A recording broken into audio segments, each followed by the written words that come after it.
Hello दोस्तों, नमस्कार। और नए वीडियो में आपका स्वागत है। आज हम लोग द्विघात समीकरण से कुछ महत्वपूर्ण क्वेश्चन को देखते हैं। देखिए, पहला क्वेश्चन क्या है कि हंसों के झुंड में कुल संख्या के वर्गमूल का 7/2 तालाब के किनारे जल खेल रहे हैं, शेष 2 पानी में जलक्रीड़ा कर रहे हैं। तो हंसों की कुल संख्या को आपको बताना है। ठीक है, तो मान लेते हैं कि हंसों की कुल संख्या को मान लेते हैं कितना, x। अब प्रश्न में है कि हंसों के कुल संख्या, तो हंसों की कुल संख्या है x के वर्गमूल का 7/2 तालाब के किनारे खेल रहे हैं, शेष 2 जो बच गया, तो टोटल हंस कितना आ गया x। ठीक है, यानी कि वर्गमूल के हंसों के कुल संख्या के वर्गमूल के 7/2 तालाब के किनारे खेल रहे हैं, 2 जो है जलक्रीड़ा कर रहे हैं, बच गया टोटल कितना, x बच गया। अब इसको सॉल्व करने के लिए 2 को इस साइड लाइए, तो x - 2, इस साइड क्या बच गया, 7√x/2। अब क्या करेंगे, इसको सॉल्व करने के लिए दोनों तरफ वर्ग कर देंगे, तो दोनों तरफ वर्ग करने पर, तो दोनों तरफ वर्ग कर दीजिए, तो क्या होगा, x - 2 का स्क्वायर 7√x/2 का स्क्वायर करेंगे, इसको a - b का होल स्क्वायर, यानी x² - 2 गुने x गुने 2 a² - 2ab प्लस b² और बराबर में 7 का वर्ग कर देंगे, तो ये हो जाएगा 49।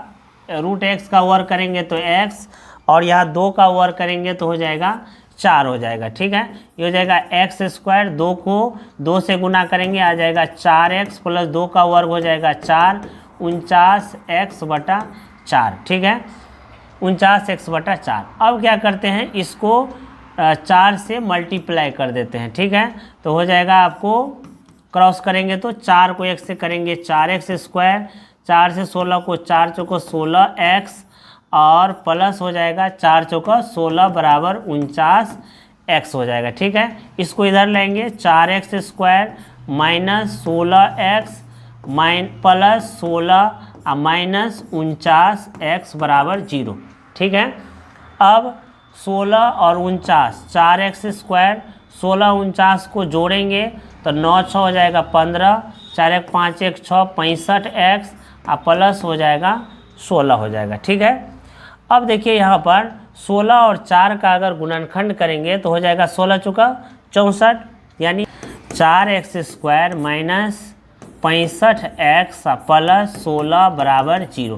फर्स्ट लास्ट को गुना करेंगे तो 16 4 को गुना करेंगे तो 64, और 64 का 64, 64 और 1 को जोड़ेंगे तो हो जाएगा 65। ठीक है, 64x - x प्लस 16 बराबर 0। ठीक है, अब इसको हम लोग क्या करते हैं, दोनों में कॉमन ले लेते हैं। 4x कॉमन लेंगे तो x - 16 माइनस 1 कॉमन लेंगे, x - 16 बराबर 0। x - 16 यहाँ पे दोनों में है कॉमन, तो हो जाएगा आपको 4x - 1। ठीक है, अब एक बार इसको 0 कर देंगे, x - 16 बराबर 0 या 4x - 1 बराबर 0, तो हो जाएगा आपको x बराबर 16 या हो जाएगा 4x बराबर 1, तो x बराबर 1/4।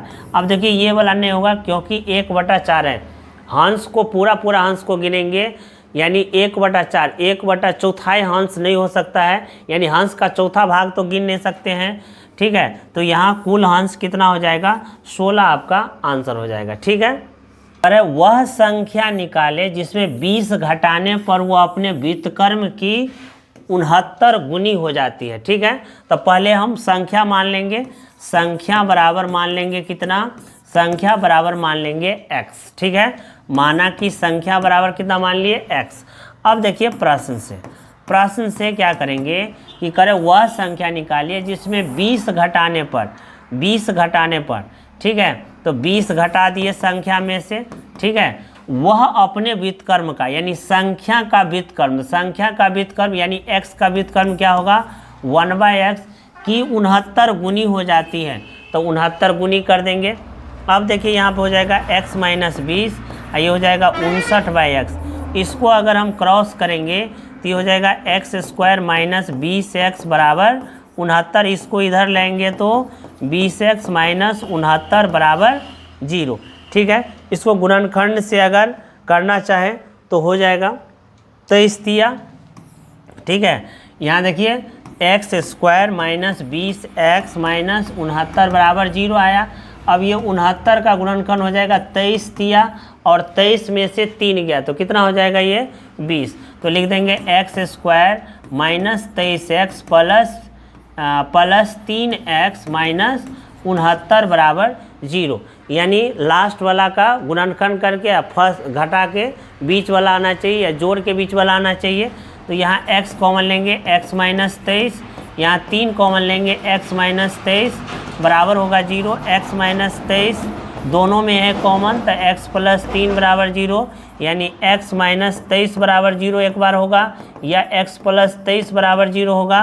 तो x बराबर हो जाएगा 23 या x बराबर हो जाएगा आपको माइनस 3, माइनस में नहीं होगा, x बराबर 23 हो जाएगा आपका आंसर। ठीक है, दो लगातार धन पूर्णांकों के वर्गों का योगफल 221 है तो संख्या ज्ञात करें। ठीक है, तो सबसे पहले हम लोग दो लगातार धन पूर्णांक हैं, दो लगातार या यहाँ पे लिख सकता है क्रमागत, दो लगातार या क्रमागत धन पूर्णांक क्या लिखेंगे, धन पूर्णांक लिखेंगे x और x प्लस 1 लिखेंगे। ठीक है, अगर दो लगातार विषम धन पूर्णांक रहता तो x और x प्लस 2 लिखते, अगर दो लगातार सम धन पूर्णांक रहता तो लिखते x और x प्लस 2 लिखते। ठीक है, अब यहाँ दो लगातार न सम बोल रहा है न विषम, केवल धन पूर्णांक बोल रहा है तो यहाँ पे लिखेंगे x और x प्लस 1।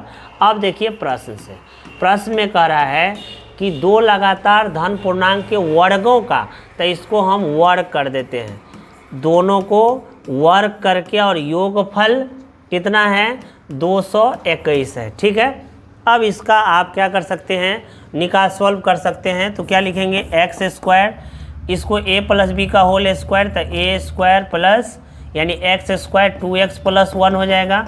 अब इसको इधर लेंगे तो एक्स स्क्वायर और एक्स स्क्वायर को जोड़ेंगे तो कितना होगा 2x स्क्वायर प्लस 2x और प्लस 1, इसको इधर लेंगे तो माइनस 221 इधर आएगा 0।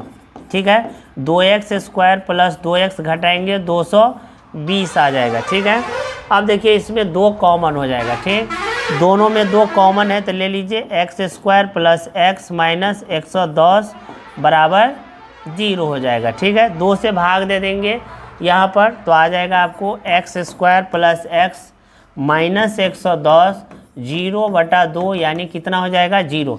अब इसका लास्ट वाला का गुणनखंड करेंगे तो 110 का हो जाएगा 11 दहन 110 11 दहन 110 और 11 में से 10 घटाएंगे तो 1 बचेगा, यानी एक्स स्क्वायर, इस x को लिख सकते हैं 11x माइनस 10x माइनस 110। ठीक है, अब x कॉमन ले लेंगे तो x प्लस 11 माइनस 10 कॉमन लेंगे x प्लस 11 तो ये हो जाएगा x माइनस 10 और x प्लस 11 हो जाएगा। ठीक है, अब इसमें एक बार हो जाएगा x माइनस 10 बराबर 0 या x प्लस 11 बराबर 0 तो x बराबर 10 या x बराबर हो जाएगा माइनस 11, ये वाला नहीं होगा, x प्लस 10 और एक और निकालना है 10 प्लस 1 यानी 11। तो एक संख्या आ गया आपको 10 और एक संख्या आ गया आपको 11 आ गया। ठीक है, 12 को ऐसे दो भागों में विभक्त कीजिए उनका गुणनफल 32 हो जाए। ठीक है, चलिए हम करते हैं। 12 को मान लेते हैं कि पहला भाग बराबर मान लेते हैं, पहला भाग बराबर क्या मान लेते हैं x, तो दूसरा भाग क्या होगा, दूसरा भाग हो जाएगा आपको 12 माइनस x।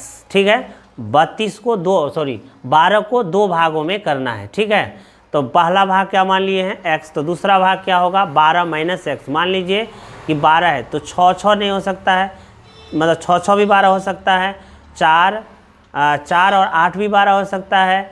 ठीक है, 2 और 10 भी 12 हो सकता है। तो पता नहीं है कि पहला भाग क्या है, तो पहला भाग मान लेते हैं x और दूसरा भाग को मान लेते हैं 12 माइनस x।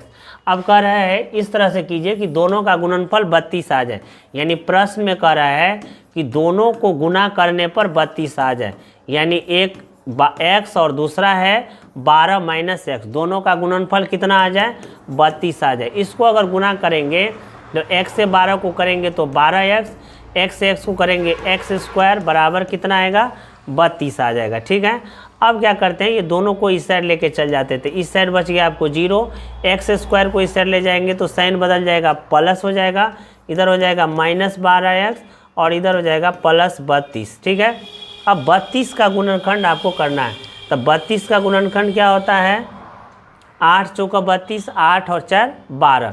ठीक है, यानी इधर हो जाएगा x स्क्वायर -8x -4x +32। ठीक है, अब इधर से x कॉमन ले लीजिए तो x -8 -4 कॉमन लीजिए x -8। ठीक है, अब दोनों में x -8 कॉमन है। ठीक है, तो x माइनस क्या होगा 4 और इधर है 0, तो एक बार 0 हो जाएगा x -8 या एक बार 0 होगा x -4। 8 को इधर ले जाएंगे तो x बराबर 8 या हो जाएगा x बराबर कितना 4। तो इस तरह से आप इसको सॉल्व कर सकते हैं, x का मान निकाल सकते हैं। ठीक है, 3 के 2 क्रमागत गुणजों का गुणनफल 180 है। ठीक है, 3 के 2 क्रमागत गुणज, तो मान लेते हैं 3 के 2 क्रमागत गुणज, 3 के 2 क्रमागत गुणज मान लेते हैं x और x + 3 हो जाएगा। ठीक है, अब करें दोनों का गुणनफल, यानी दोनों को आप क्या करिए गुना कर दीजिए, तो कितना आ जाता है 180 आ जाता है। ठीक है, गुना करिए तो x स्क्वायर, x से x को करेंगे, x से 3 को करेंगे 3x, तो हो जाएगा 180।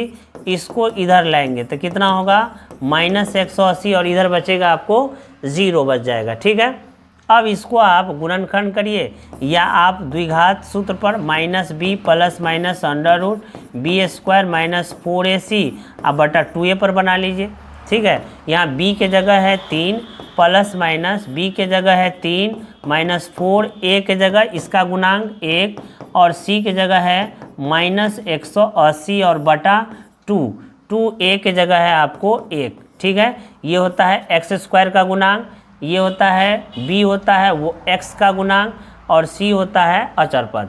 अब इसको अगर सॉल्व करिएगा तो आ जाएगा -3 और यहाँ 3 का स्क्वायर हो जाएगा आपको +-3 का स्क्वायर हो जाएगा आपको 9 और यहाँ माइनस प्लस 18 चौका 72 यानी 720 आएगा और नीचे में 2, तो ये हो जाएगा -3 ± 729 बटा 2। ये हो जाएगा -3 729 का अगर आप निकालते हैं तो ये 27 का वर्ग है अब बटा 2, तो ये हो जाएगा -3 ± 27 बटा 2। एक बार आप इसको प्लस में लिख दीजिए और एक बार माइनस में, यानी हो जाएगा -3 + 27 बटा 2, ये हो जाएगा -3 - 27 बटा 2। तो ये माइनस वाला नहीं होगा, प्लस वाला करेंगे, 27 में से 3 घटाएंगे तो 24 बटा 2 यानी कितना हो जाएगा 12 हो जाएगा। ठीक है, 12 हो तो दो गुणजों को निर्धारित कीजिए, तो एक आ गया आपको कितना 12, तो दूसरा हो जाएगा x + 3 यानी 12 + 3 कितना आ जाएगा 15, यानी 12 और 15 आ गया। ठीक है, तो अगर आपको वीडियो अच्छा लगा हो तो लाइक और सब्सक्राइब जरूर कर दीजिएगा। Thank you.